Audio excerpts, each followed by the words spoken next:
I'm a second-year medical resident at Jersey Shore, and I'm a proud graduate of AUA, class of 2011.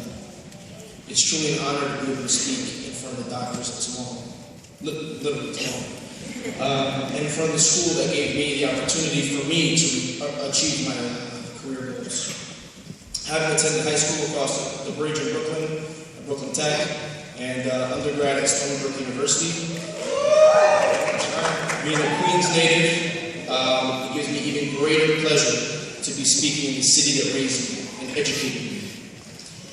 When I received a phone call to give this speech, like this morning, I thought it'd be easy because I could talk about myself and my experiences at AUA for about 30 to 45 minutes, but Bob Yellis informed me, hi Bob, that it had to be about you guys. So I was stuck because I don't nearly have the years of experience and seasoning as the other speakers today.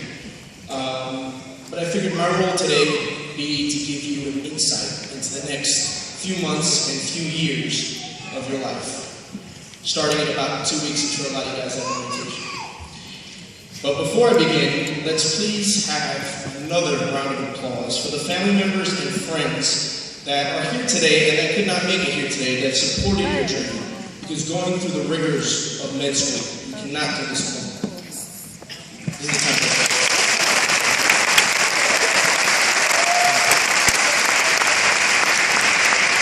And especially to the parents that stood by our sides, packed our food into our suitcases and our overweight luggage to Antigua. You're scared of the airport because it's going to be 2 pounds over, but you're not going to let go of that food. And the siblings that never let our heads get too big. And to our friends that called us doctor, since Med 1.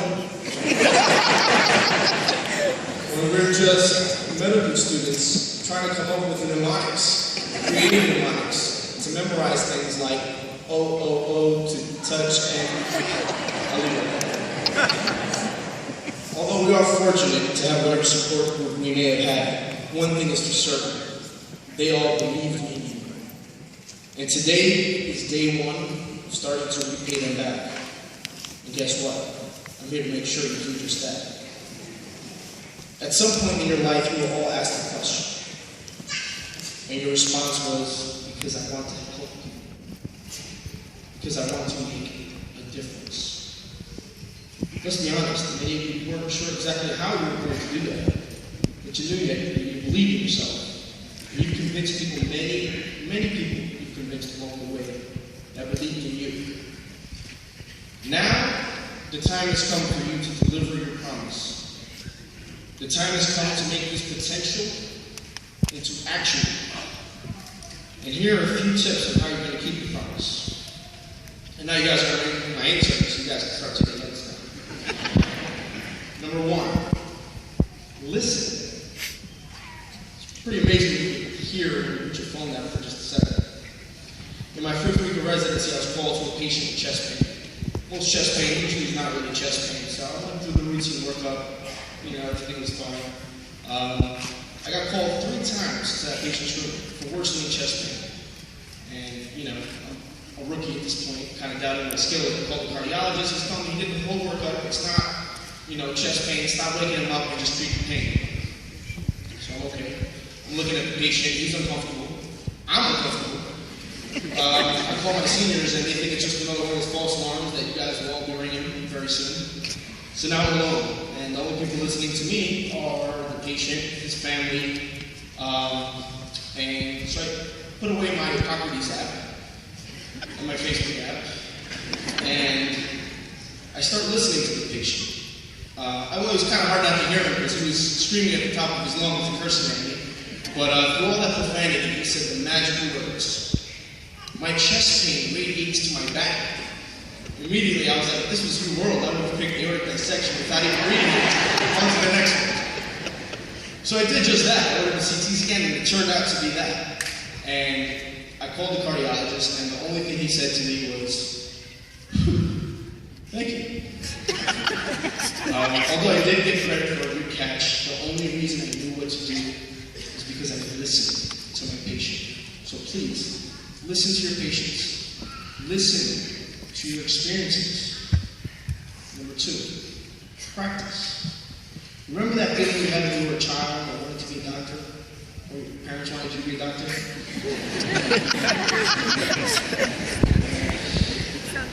Remember the feeling you had when you started going to school and you were excited to see your first patient? Remember the feeling you have right now, today, excited to see and own your first patients in the coming weeks? Please, don't ever lose this feeling. When you get told to see an extra patient, think of it as an opportunity to help someone. This is what you've always dreamed to do. This is what you are trained to do. Remember why you chose this field, and thank your patients. Thank them for allowing you to learn on them, because they may teach you something that you may use in the future to save someone's life. Remember, this is why we call it practice. Third, be aware, but ignore. Be aware that you are inheriting the world of medicine during a time of radical transition. I hear many of the older doctors saying they wish they never did medicine. Some of them even tell their kids, don't do medicine.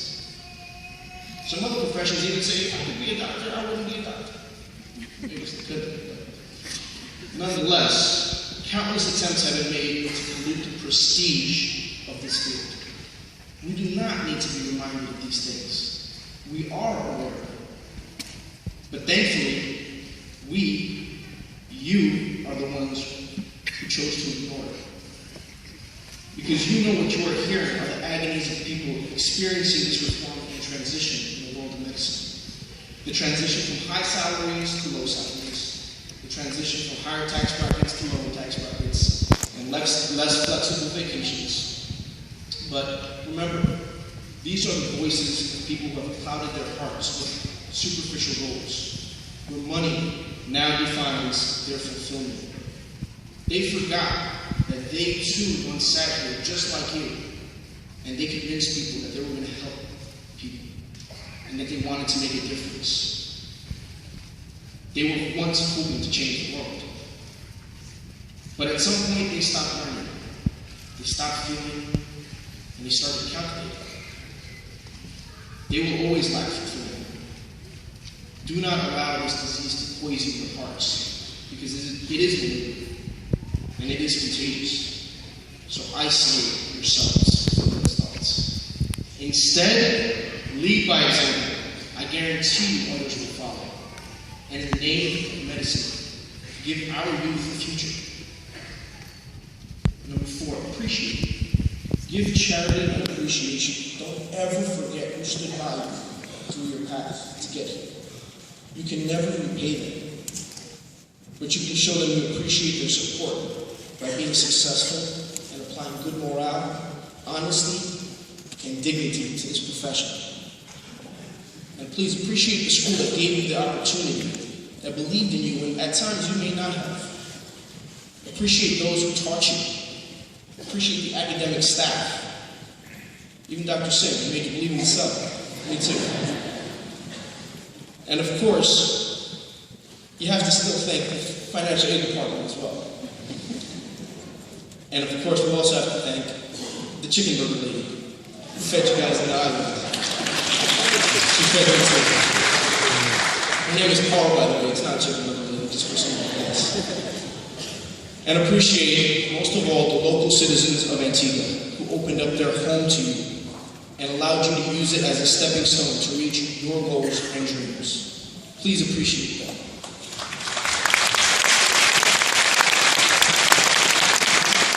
You're going to show this appreciation by being a proud graduate of AUA and opening the doors to the ones coming behind you. I've seen it, there's a lot coming.